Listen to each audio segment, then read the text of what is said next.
Well, greetings and hello there, everybody. It is I, your beloved Star Wars Dad Newt's Too Good, here with multiple special guests today. We've got your pal Scribble, we've got the Gerbil live here in Murica, and we've also got Songeta, 3 out of 4 actually in Murica, and 1 across the pond. Gentlemen, I hope everybody's doing really great today. How you doing? Fantastic, real good. All right. Well. Excellent. Copy that.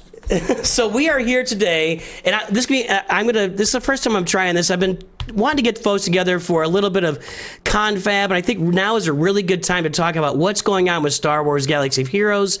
And so we bring on 3 people that are much more intelligent than I. We've seen these people put together spreadsheets and counters that I just take my toys and throw them against the wall and see what sticks. So we want to get intelligent people on here to talk about what's going on with the game, because a lot is going on with the game right now, and I'm just going to moderate and let these people talk.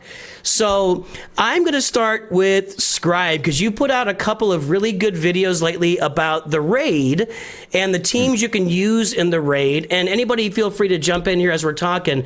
The raid is brand new and it's being tested. I haven't played it yet because my guild's not playing it. But give us your impressions and maybe some teams that people can use out there that maybe don't have all the teams loaded up yet.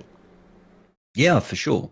So I think initial impressions, CG have done a couple of things that I like about the raid. I'm not going to call it a perfect raid, but certainly coming off the back of things like the Naboo raid, right? I think one of the great things about this is that there really is very little, I don't want to say none, but very little RNG involved. So you're not going to get as frustrated like you do, say, if you're trying to run the Queen Amidala trio in the Naboo raid and you're banging your head against the wall because for some reason the bonus turn meter is going to the wrong unit, or they just so happen to land on the dispel, or they're always getting the quicken bonus. There's none of that, really. There's very little RNG. So that's great. So it means that when you've got your strategies down and you've got your modding in place and you've got everything set up, as long as you play the game right, you're going to finish the raid. It's not like it's like, nothing's going to throw us very little things. You might miss an attack or you might get stunned at an inopportune moment, right?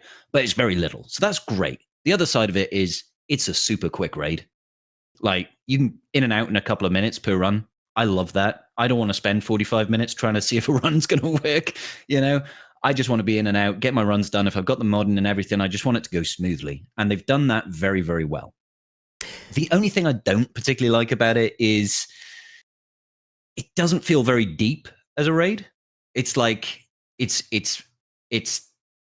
one approach for every single team. It's always like, kill Fox, kill Apo, win. There's no nuance, right? You get it? At least with the Battle for Naboo raid, when you had all those teams, as bad as it was in certain circumstances, each team felt like it had its own strategy to play in how you complete the actual raid, right? How you can possibly max score. You play each team a little bit different. Like the Queen Amidala one, you want to get the stacks of, what is it called? The Queen's Protection, right? To ramp up your Qui-Gon Jinn, you Padawan Obi-Wan, and then you do your second special with Qui-Gon Jinn, and you do a big AoE with Padawan Obi-Wan, and you clear a wave, yada, yada, yada. Gungans, you hit auto, fine, I'm okay with that, right? And then that plays very differently to a Luminara with Kit Fisto team, where you're like, oh, I need my heal over times with my protection ups, and I get loads of cool bonuses. This raid doesn't have that level of nuance. It's just the same strat for every single team. Not necessarily a bad thing, but yeah, sorry, Songeta, go ahead. It makes me think they were working on another raid that they couldn't do, and then just had to scrap it and make this real fast, because it is very shallow. But Yeah. I agree with what you've said. It's the same approach for every team. You got to kill Fox, kill Apo, and then, bounce around between the Skies Clone Troopers and Nightfall Troopers, and then pick the handshake button. So I've been calling the granted abilities Capture the Flag, Helmet, and Handshake. But it's just you could call it Capture the Flag, and the one that we never use because it's not any benefit to it. you don't use the helmet? No. Oh, I use it very rarely. It just doesn't seem to benefit that much. I mean, I think I've always been doing it, so that's new to me. But usually, I find if you've killed Apo, you've won. Like, You're like, Yeah, "Done it." I have actually. So none of you will have seen this because I released it 10 minutes ago. But I got a 3-man with KB, Jocasta, Plo at R8. And in those, I actually had people like one of the problems was people dying. Or in my Yeah. testing, it's not in the video, but it's people dying after I've killed Fox and Apo because it's just Killer and Beck and Jocasta hanging out and killing people, and they have died after that. So there is some benefit. Yeah, But the I guess Keller you and don't Beck one necessarily need to do it. is definitely a tricky one. That trio. I put a video out on that. I say that comp. Mine was with Ayla, not with Plo.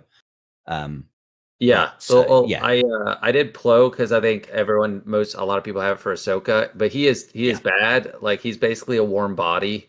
So yeah, Ayla is absolutely better. Ayla, Shakti, any competent Jedi Vanguard is better than Plo. Plo just, and it's really hard to get him fast enough, and he just kind of dies. But it's just like you need a third warm body there. I don't think. Yeah, Definitely. So I've had minimal exposure to it as I just went traveling around the world. So I haven't got to watch a lot of other people's videos, and I did my 5 runs pretty quickly. What I liked on it was that without a lot of effort, I was able to figure out the basic strategies really, really fast. And I think, like you said, it is kind of rinse and repeat. I found myself modding almost everybody for speed, which I thought was kind of nice, in that if you're going to change the mods around, it was pretty easy to make 1 or 2 sets and then just keep swapping them for the next team, the next team, the next team. Mm-hmm. I like that. Something that really threw me off, though, and left me feeling really disappointed about the raid was at the end of it, when you've freed the 3rd Jedi and you get the little cutscene, the super thematics of Enfys Nest standing there by herself against Lord Vader. I mean, I loved that scene in the movie, right? And then I took a swing, hit Vader Just once, talking. and he's like, enough of this. I don't have time for this. And I'm like, at what point in any of Lord Darth or General or Padawan Anakin history, in any media type, would he have been like, wow, you just attacked me, but I'm going to let you live because I want to go do something else? Like, I got a date with some younglings. Oh no, that sounds horrible. Yeah, but it just sincerely left me confused and thinking, man, that was really anticlimactic and lore inaccurate. And I just thought, was that it? Because like it just kind of ended, and it really made me kind of feel a bit of longing for the days when you defeated the Rancor and you saw it fall down, or the crate dragon bombs explode and it died. And this was just they like, could have made it a bit of a what if, right? Where they show you Yeah. actually beat Lord Vader. That would be kind of cool. Or just Or- have him murder you. Or he chokes you let you out. play. He just or says, you "You play won, Lord congrats, Vader." see ya." I think the thematics definitely have taken a back seat, though. I mean, the Naboo raid for thematics was just pretty top tier, but yeah, I think it was just like, well, let's, Jedi Temple's cool, but everyone has Lord Vader, so you can't let anyone use him. You gotta use Tarkin, and then, we got pirates coming out, but we can't make another raid in time to make that. By the time we get to another raid, everyone will already have the pirates, so we don't really want to do that. Have a second raid, so pirates can come too. So Yeah, it's just really thematics are not part of it. Let me pose a Very odd question to you choice. guys, and you kind of touched on it, Songeta, that you feel like they were working on something different and then switched at the last minute, because they announced like in January, hey, we're running behind on the new raids, it's going to be a while. I think it was January, whatever, beginning of the year. I don't know if that's too far off, and I wonder if, and I think Gerbil has mentioned in conversations maybe that Disney's kind of pushing the pirates a little bit here. Is it that, or what do you guys think of this idea? I have this idea that maybe they were working on a bunch of Acolyte stuff, and it all somewhere along the way just got scrapped, and that's why they're pushing these pirates in, like 5 pirates we've never heard of, or we've seen that have 5 seconds of screen time. Because if they'd have put the Acolyte there, people would have just said, I'm not paying for that, or I don't know. What do you guys think of that, as maybe that was being designed and then scrapped, and now they put through this raid out there? What do you think of that, Songeta?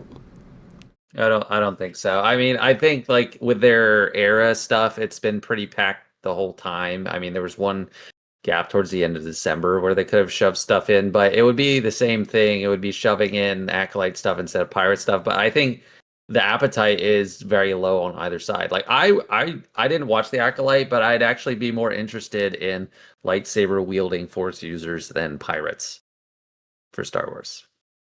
That's So I don't know. Like I don't think didn't fewer people watch Skeleton Crew than Acolyte, but there's just like a lot of public kind of No. disparagement of the Acolyte. No, Skeleton I Crew don't had a know. much larger viewership than the Acolyte.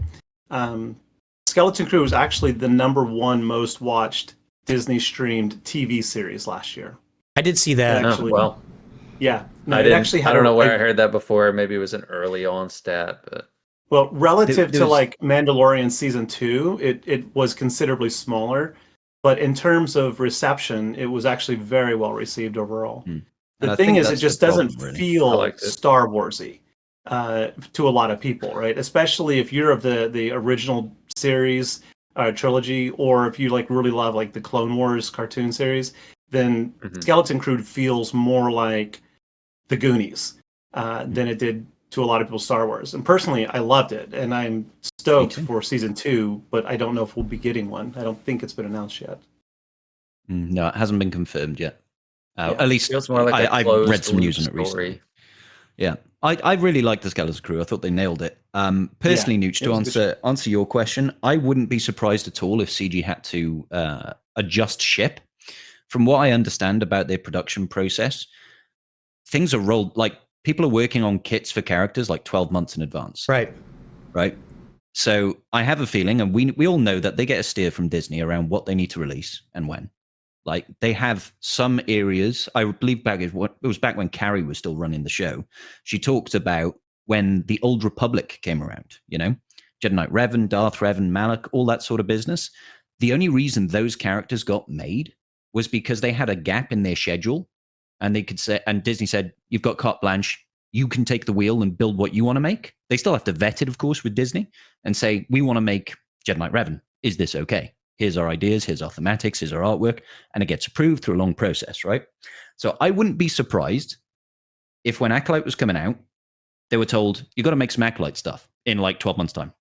Right. They start working on it, and then public reception hits, and I'm sure we all saw like what was happening like all over Twitter or X or whatever you want to call it. It kind of didn't sit very well, or was very divisive, shall we say. Mhm. And even Disney removed all the marketing, all the merchandise for the Acolyte, not long after it was released, right? Yeah. They just scrubbed it all. I wouldn't be surprised if they were told, you know, hold the phone, don't do anything for Acolyte, do something different, quick. We've got the Skeleton Crew, people like that, start working on that instead. Now, how that impacted CG's releasing, I don't know. Right. But I wouldn't be surprised if we don't see anything from Acolyte, like ever. Maybe I was as just a looking. conquest unit. I was just looking up to see what I was referencing. It was the premiere of Acolyte got Yeah. it was like the first two episodes were 25% really more good. views Mm. than, or like minutes watched than Skeleton Crew. So Skeleton Crew, like the premiere was really low, but maybe it picked up traction later. That makes sense. Yeah. I think Yeah, Acolyte dropped off heavily after like episode 3 or something. It was something Yeah. wild like that. It had massive drop-offs because people were just like, doing what people do. Yeah, I think that there definitely could have been a shift, and it seems probable considering. I mean, CG did acknowledge, if I'm not mistaken, at some point they said that they had to cancel plans. They had an Ahsoka event or something. I was for remember Bad back Batch, around wasn't it? January. Was it for the Bad Batch? Yeah, Yeah, the Bad so they Batch era, released- they had an event planned that they had to A legendary, Yeah. right? Yeah, and they canceled. I don't know that. if they confirmed what it was, if it was a legendary or if Okay. it was like an assault battle, or I can't recall now. I'd have to go back and check. Sorry, go ahead, Jim. Yeah, Gerbil, sorry. No, that's okay. But the introduction of the pirates, I know, has been met with a lot of mixed feelings. Personally, I'm actually very excited about pirates. I think it's a great addition, and I don't know if we're ready to jump to that just yet. But I think that the pirates is a necessity, kind of born out of what we were just discussing. I think Disney has a very big hand in deciding what hits this game and what doesn't. And Skeleton Crew was the biggest most recent success they've had outside of Andor, and I think that they want to push that. And there's not a lot I think that they can do with regard to like Andor season 2, which I think was also a phenomenal show. But most of the characters in there are, I mean, they're not exactly stand-up action fighting. There's no Jedi again. It would be very much like just introducing an updated Cassian, an updated, another Luthen, and that doesn't make any sense yet. As a faction. Yeah, I mean, you certainly could. I don't know that would sell a lot, though. So I think that they have to go with something different, something that really draws a distinction between all the other things in game.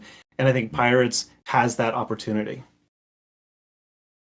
So, well, let's talk about the specific Pirates. So I guess Hondo Ohnaka, as I'm coming to find out, which I didn't know this, is at Disney World as part of the tour. Like it's Hondo and Chewbacca or something.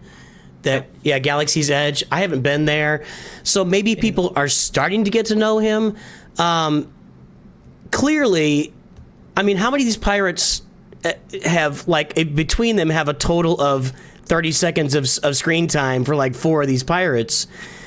I mean, where's the the green guy from Mando had some lines, like we aren't going to use him. Are they saving him as an admiral for later on? I don't know. What are your thoughts? What could they have done differently? I mean, Songeta, do you have any thoughts on these pirate characters and what's the deal? I have a kind of cynical view. I think, I mean, the longer this game goes on, the rationale for any character, the bar for like a rationale will get lower and lower, and basically anything they can use, they will. They can't really use the children very effectively. They can't be characters. They're the main characters of the show with Jude Law. And Jude Law is going to be a great character, but little kids. So they got to go with the pirates. And I'm still sitting here hoping for a KOTOR 2 era. Like I want like a big focus on that. I wish when they said Pirate Galactic Legend, I was like, can't be Hondo. I think he's so so lame. Like, I just don't care for him as a character. I was hoping they were gonna go with a really flimsy justification, like Han. Like everyone is throwing it out there all over the place. Han, you old I was pirate, losing my proverbial. I was like, I would the be happy thinnest with it. of straws that people are clutching at here. I would be fine. I wanted that thin straw to be right. I wanted it to be Han, because Han is like one of the biggest characters in Star Wars. Everyone loves Han. Agreed. Like, so he's not a GL. We already have 5 Hans. Like, Pirate Han for GL, I'd take it. I'd also we take have a the GL Han that flimsy leads a team of pretext Hans. of Maul being the whatever it is. Yeah. Shadow Lord. Yeah, Crimson like Dawn. whatever that's some type of organized crime. That's pirate being a pirate, kind of. You could make that argument. Pirate I adjacent. wanted one of those too. But we don't have a stormtrooper. Hondo is Han yet. very underwhelming. Yeah, we do. Stormtrooper Luke to go with Stormtrooper Oh, Han. Sorry. hey, there you go. Yeah. I hear he's too short for that anyway. So. He's a little short for that. Not anyway. Yeah, I think Songeta, you're right that they're going to have to move more and more into niche characters, because gradually, all the big name characters are in the game in one form or another. So I think that's an inevitability for sure. What I do like about the Pirates, though, is that it honestly gives a lot of players a moment to stop chasing the meta, perhaps, and back up and do what they'd want. Like, if you're unhappy about Pirates, fine. You don't have to farm them, right? Go farm what you do like and don't worry about it for a while. I think that's actually a good thing, because especially with the new era thing, like, I'm certainly feeling the pain of trying to keep up with it, right? And just also, I think an unintended consequence of the era system is that guaranteed for a fact, fundamentally, every 2 weeks we're getting another new character. I need another 400 Kairos. I need another whatever. And there's literally no finish. Whereas I know a few years ago, before this, I remember when it was like, you'd wake up one day, open your phone, maybe you're still in bed, and you're like, holy crap, a new character, check this out, and you'd message your guildies. You'd be like, dude, did you all see what's coming to the game? It was actually exciting. Now Must have it's been a long time ago. Oh no, it was I'd say about 3 years ago. When You you guys were didn't like that 3 have a years lot of ago? I don't remember that. I was I'm usually anytime a live new when they're character about came to out, I was release like, a oh kit. gosh, another one.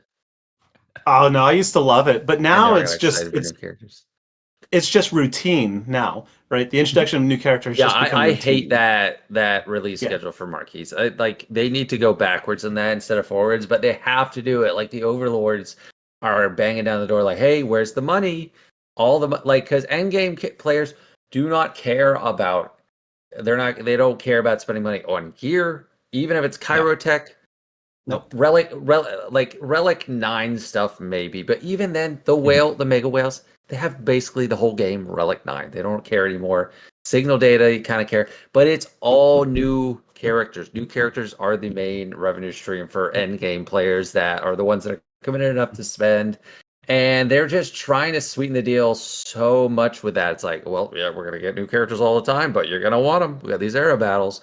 There's some great rewards in that. You're gonna get a new character. There's gonna be a focused datacron for it.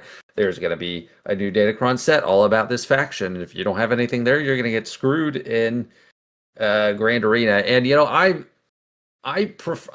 Grand Arena is my main game mode. I'm not sure about any of you, but I don't know why. I don't know if it's my own personal failings or the state of the game. I used to be pushing top 100, and then I'd feel bad if I was like ranked 300. Now I keep dipping below like 1,000, and every player I face seems to have all the brand new characters. Dude, you can drop in down to the bronze top and- end of Kyber 2 and they've got everything. Yeah. Yeah. Oh, Yeah, yeah. I was It's gonna say the like same thing. as It's soon as you wild. hit Kyber 2, they've got everything. Yeah, I'll like log in. I'll be like, okay, well, they have the new clones. And I'm looking forward to some Jedi Master Mace Windu all over the place now too. Like it seems like the things you absolutely cannot get without spending, at least for a time, is increasing. Like it used to be like, oh, I'm back. I don't have Bo-Katan Mandalore yet, but that's fine. That's like one thing I'm back. And then the GL, like I think when Leia came out as a GL, and I don't spend in the game like I haven't ever, but I got her fast because they were throwing out these bonus drops. I don't know why. I don't know what the incentive was, but they had all those bonus drops. You got her so fast. I think Ahsoka it's took 'cause the longer. raid was launching. They didn't take that Oh yeah, Speeder bike. approach for this one, did they? Yeah, probably. Like, we'll release the GL. Well, they did with after a the Bad raid. Batch.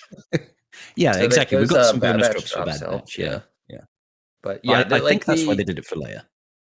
Yeah, the stuff, and with these focused datacrons too, it's like datacrons have always been a pretty free, friendly thing for me, and then the spending advantage you get is from re-rolling like crazy.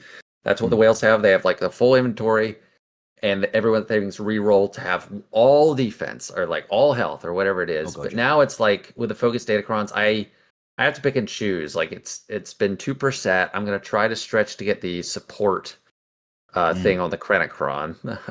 But it's like it's a lot of strain of like what you can do and you cannot do. So yeah, I'm not a fan of the new era system for pushing all these new characters and stuff like that and focus datacrons. Yeah. Yeah. So and Another reason rant. I like clerics. Clerics. Did you hear clerics are coming? No, pirates. I don't know where clerics came from. We're going full But D&D. another You reason I can like find two pirates. things. Cleric more like a disparate. priest or something. Yeah. They're gonna bring that Lord of the Rings game and just merge. You know, Oh, yeah. can't let all that go to waste. Yeah, but no, I Priest of think Lavender join. Yeah.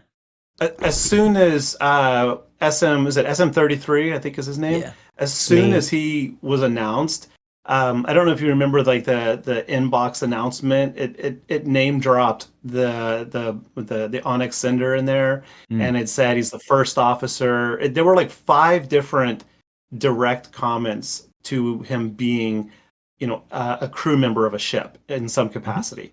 And immediately I was like, oh, there's the next fleet, right? I've been holding out, hoping it would be the Resolute or something, but I think that Pirates open another opportunity for maybe the next era not to focus on new marquee characters, but to Dude, I will focus take on any fleet at this revitalizing point. fleets. Right, exactly. I mean, the Genuinely. Leviathan is now 2 years old, right? Yeah, So they're due for a new fleet. it's really annoying, but there are a lot of cool pirate ships. There are a lot. Every pirate, Yeah. even the ones in the game right now, have their own ships. So putting together a pirate fleet would be a lot of fun. Yes, and I'll that take it. will make them a lot of money too, especially since they nixed galactic chases Yeah. for Rest in shit peace. marquees. Yeah, I know. I used to love those galactic chases. Getting like a new, when it good. first came out, it would be like 5,000 crystals, 7-star ship. It was amazing. And then slowly the drop rate started to suck until in the end it was like 10,000 crystals will get. And don't get me wrong, 10k crystals is actually still good value for a 7-star ship straight away. You spend twice that to get a marquee to 7 stars straight away. Mm-hmm. But yeah, I miss galactic chases. They were good fun. Mm-hmm. So, So do you guys think? oh, go ahead. Oh, go ahead. Nope, Gerbil, I was go. just going to ask. You guys think that? Oh, no, that after it's you. nuts After to hope you. for a pirate fleet. I mean, do you guys think that that's down the road? I think it's almost certain. I think so. I I don't know think if you so guys too. saw No, that yeah, data 100%. mine with the We're also image, getting right? a Luthen ship. We That's why should, they and that'll released- lift your profundity. That's why they released That'll Luthen be so early. So I mean, Luthen's when getting. No, I haven't seen these data mines. Well, I haven't seen a data mine for it, but like it's like what they did It's with just an Piet. image. They released Piet a year in advance of when they wanted Executor. So like I'm pretty sure we get Luthen's ship because he's the only one from the Andor show, and he's a cool character on his own. But I think they really brought him in so they can give him his ship. But that I mean, also I wouldn't kinda be sucked in his surprised. Conquest unit. Yeah, it's a cool ship as well. But yeah, there was it wasn't a direct data mine necessarily, but there was an image data mined of the next era, which has got Jodnana Woodle, Captain Silvo, Brutus. But in the background, there's a silhouette of the capital ship that you see at the end of Skeleton Crew. You know, the giant pirate nice. capital The pirate ship. frigate. Yeah, the one that goes down into at Atten. Hashtag spoilers. Yeah. So that's actually featured in the background of this art.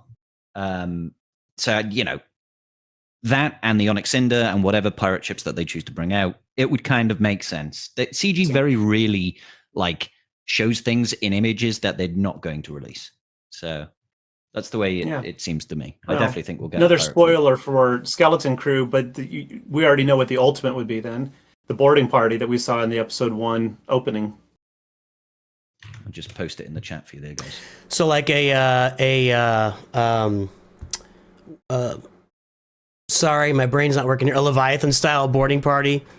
Instead of Revan, it would be the wolf guy. I don't know his name. Yeah, the pirate frigate pulls up, bridges extend, they take the ship, and it's yours. Gotcha. Same All right. idea. Let's talk about this. So I want to stay on the pirates and Hondo. You know, to me, and we kind of touched on this a little bit, but it kind of opens up the game to anything now, right? Like, because we follow these patterns. First 2 GLs, Kylo and Rey. Second 2 GLs, Luke and Palpatine, you know, late game Palpatine, but you know, Palpatine. Next was Obi-Wan and Anakin. Then we had Jabba and Leia. Then we had Ahsoka, and you're like, oh, that's why a lot of us thought they're going to turn Maul into a pirate because there's Ahsoka and Maul, and now they go Hondo. Okay, so now we have no real relation or time. I mean, yeah, they might have touched base somewhere in there, but so does this just mean going forward that Capital Games can just do whatever they want? Like, we don't need to do, like, if the next 2 Galactic Legends were Thrawn and then Mando, because Thrawn's in the Mando movie or something like that, which I assume is going to happen.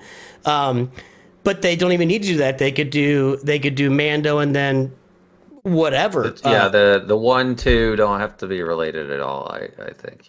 Yeah. Yep.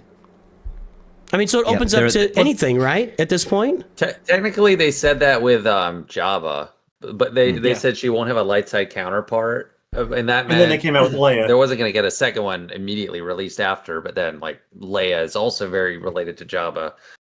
So technically they could have been opened up even back then with Jabba's release, but technically, but really... see, the other ones had all released like within a few months of each other, right? The first 3 sets was this, boom, this, like, and yeah, Jabba and Leia was a year apart, but it was still Jabba. I mean, you know, clearly they're direct foils. One killed the other one licked the other one, you know, stuff like that.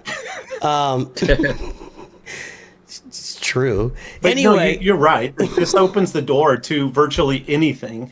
And it really, I think, diminishes the bar on how we define a galactic legend. Right. Because, I mean, Hondo is a really cool character. And yeah, there are a few million people a year annually who are seeing a live action and robotic Hondo at Disney World.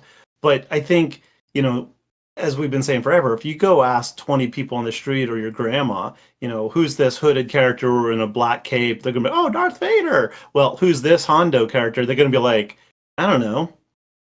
What cartoon is that from, right? Right. Like, it's not he's not a recognizable character beyond a very niche market. So I think that, yeah, they've really lowered the bar. I just opened the game and I'm looking at all 10 now of the Galactic Legends. And, I'm just looking at them and I'm thinking, all of them except for Ahsoka have been featured in the movies as a prominent villain or hero. And then Ahsoka, of course, has been in everything. Whereas Hondo really is, he's a niche. He's been in Rebels, he's been in the Clone Wars, he's at the Disney World, sure. But what's his galactic level contribution to the franchise? And I mean, you can call it metagaming. I'm sure Hondo, in his own mind, thinks he's a galactic legend. Oh, he is in his own mind. He's just like he's metagamed it into existence. That's what it is. That's all it is. The next galactic legend, I want to be one of those Imperial bureaucrats from Andor in that big room where they like have their like spinning desks. It'll be the we don't lady. have any I of don't know those. her name. Yeah, that's a ton of new characters. Yeah, Galactic Legend Mouse Droid. It's cleaned so many floors. I honestly think that they're not going to see a big financial impact from these pirates. Like you mentioned, the end game players are going to buy it no matter what.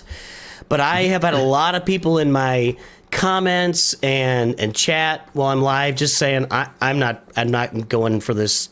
They don't care. They don't care about Hondo. Now, I think if they bring out the ship, people will change their tune a little bit because you got to get the capital.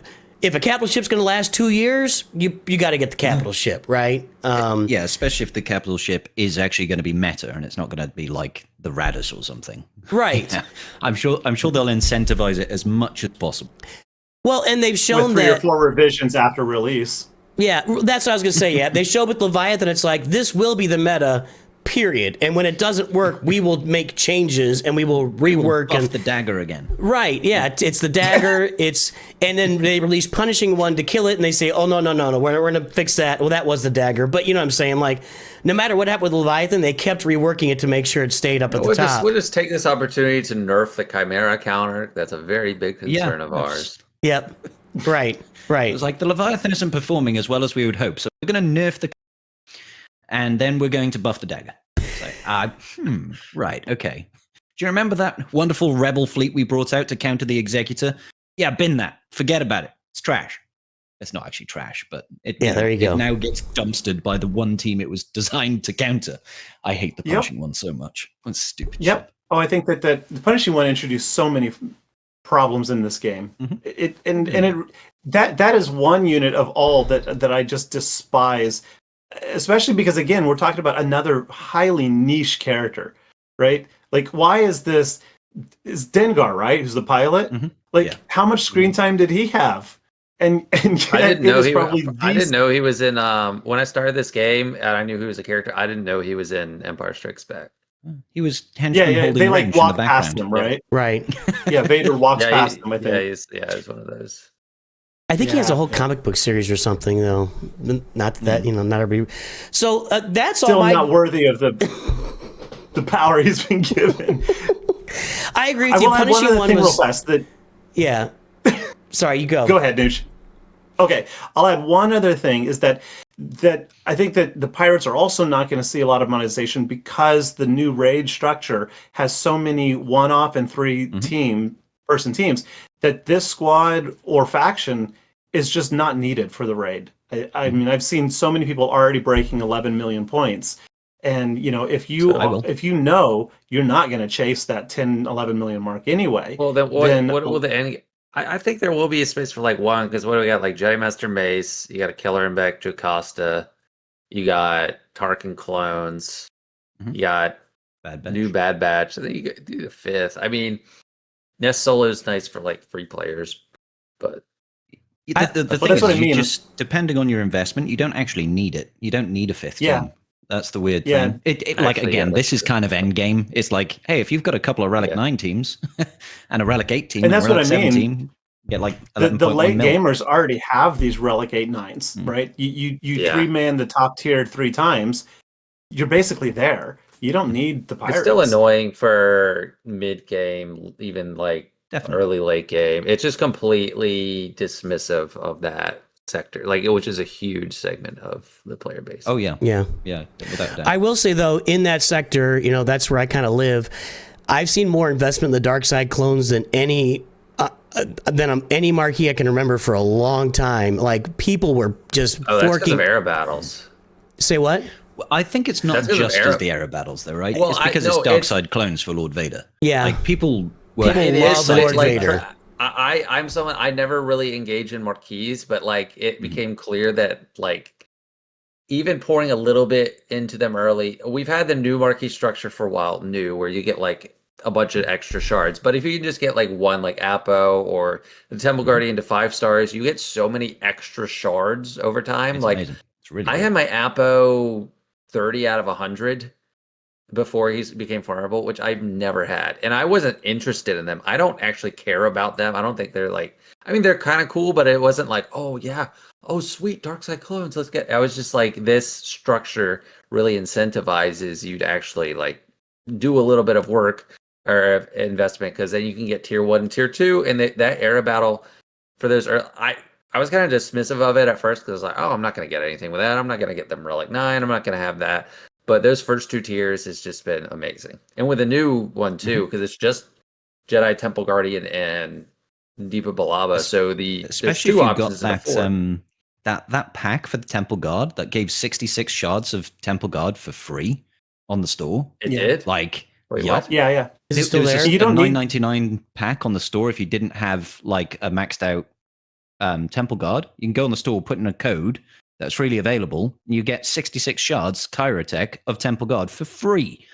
Yeah. I did that, And you and don't- on my free-to-play alt account, I was able to do the second tier of Crimes Against the Republic with a Wait, I'm confused. 5-star. What's $9.99 and what's free? Is it like a coupon code for the $9.99? Yeah. So it's a $9.99 Yeah. pack that's got a coupon code, and you get it for free.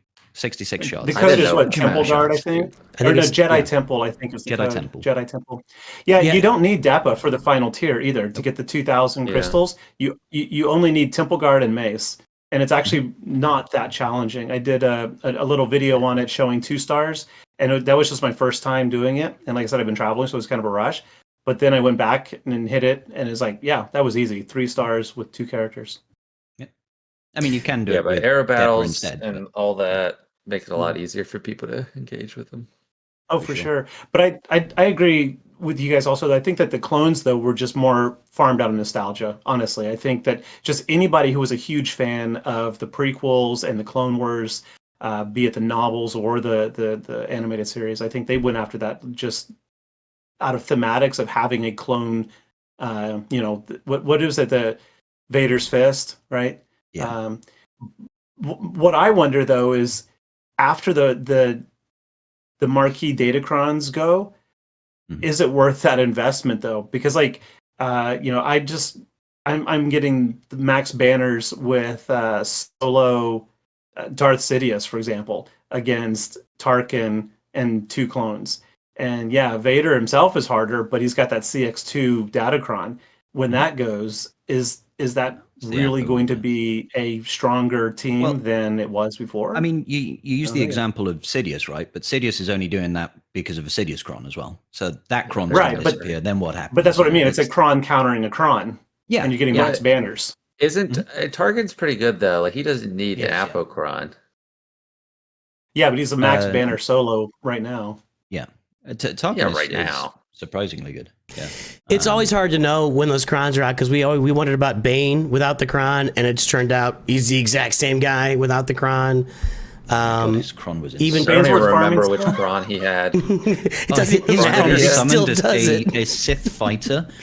And like every Oh, time he took a turn, he yeah, would summon yeah. a Sith fighter, and it would constantly right. be ramping his Yeah. stats. It was Yeah. insane. I forgot It was about so that. strong. Yeah, we forgot. I legit forgot about that. He was Didn't even so need it. stupidly strong. Yeah. He was Yeah, and I'm stupidly strong. using I'm using Bane now to kill Vader, Yeah. Oh, he kills everything. even with the speed. Yeah. Yeah. Well, Yeah. yeah. Well, Yeah. this is a really good discussion. I think we talked about all the stuff about the current game, and let me do this. Let's go round robin, and we can get in final thoughts, or if you guys want to bring up anything else, do that. We'll just from on my screen. We're gonna start at the top. We'll go with Scrybe.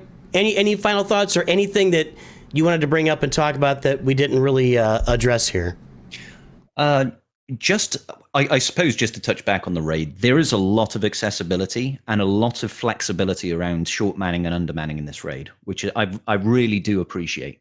I think that's a good thing. So we've gone over it, but you can get a Nest solo, you can get a Tarkin solo, you can get a Hondo solo, all at the lower tiers, all pretty early accessible characters for people. You can then invest, like you can go Tarkin, 2 clones, max them out, you can 3-man all the way to the top. So if you go just like Apo Scorch, just those 3, you can do max banners, GAC talk, max scores on every tier if you've got the investment, right? That's really great. Keller and Beck, you can underman if you've got Jocasta Nu. Mace Windu can underman.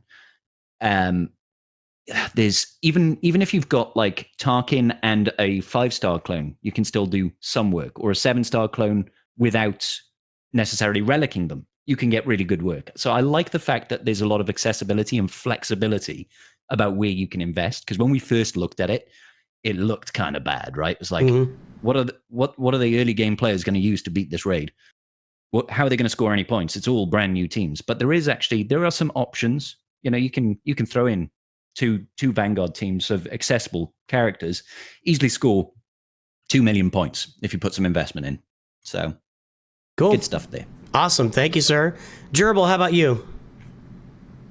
I would love to remind everybody that the raid is a guild event. So while we're often focusing on our own rosters and you're trying to figure out like who should I upgrade, consider that every incremental point you earn in the raid not only provides you your individual track rewards, but helps your guild hit that next box. And so if you can go up and get the next 1,000 Mark III or whatever, it's not just 1,000 for you, it's 1,000 times 50 for your guild, right? And so keep that in mind, that as everyone's here said, it's rather an accessible raid. Yeah, a lot of new characters, a lot of new marquees. I know that's painful, but it's a really accessible raid due to the undermanned squads. So I would just say, hey, if you're on the fence about what to farm, go for a personal interest, or especially a platoon character for whatever territory your guild is going for. I would say, pause. This raid is going to be here for a year. This is you're going to get the most return on your investment now than you ever will on investing in these characters for this raid. If you wait 6 months and then get your Keller and Beck team, well, you've lost 6 months of opportunity with it, right? Because we're not going back. So I would say, keep in mind it's for the guild. What helps the guild is going to help you. It's easy to get because they're small squads. And yeah, watch some Scrybe and Songeta videos and get some tips on the best teams, because I don't have those out. Not yet, because there's no Ewoks. If there were Ewoks, it'd be out already, like 6 of them, right? 6 video. What? No Ewoks. No Ewoks. All right. You said Ewok. Songeta, final thoughts or anything we didn't hit?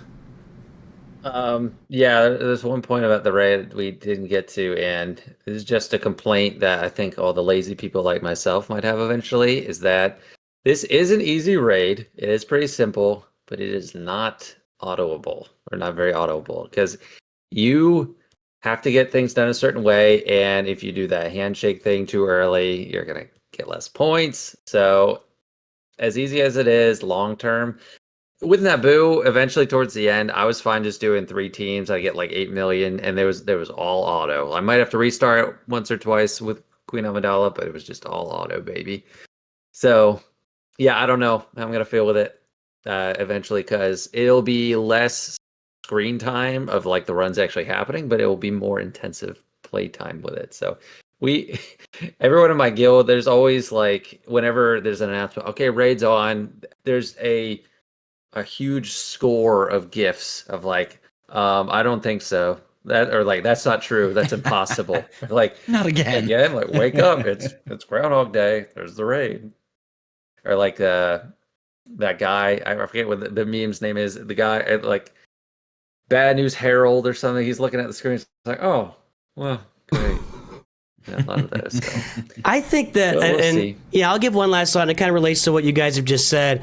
I think that when we were all working as a guild to kill the Rancor or Treya or the HAAT, you were a lot more engaged in not autoing. You're like, I got to get max points here so my guild goes. Or when you could use Spring Leader Kylo to do the entire Treya raid, you want to dig in and get that to show you. I think that was more engaging as a guild when you're getting points and stuff, but you're finishing the raid together, right? And now that it's just like get points and get the loot box, I think it's less engaging as far as the effort you want to put into it. So that's my kind of final thought. Yeah, I don't think they know how to like.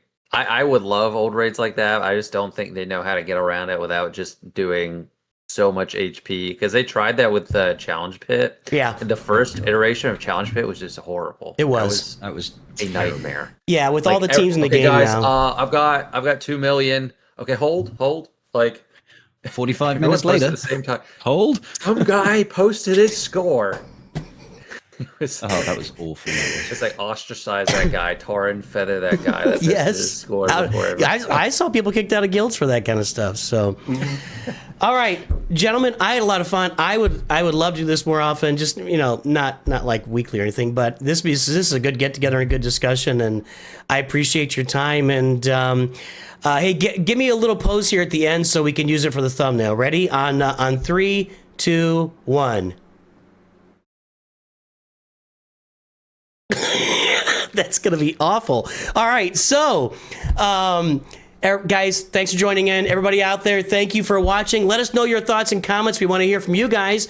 And the things you say on these videos that, they do pay attention to it. Capital Games, I mean, is they. I don't know if Disney pays attention, but excuse me. Thanks for tuning in. Everybody have a great day. And of course, always remember, Scrybe, Gerbil, Songeta, and Nooch, too good.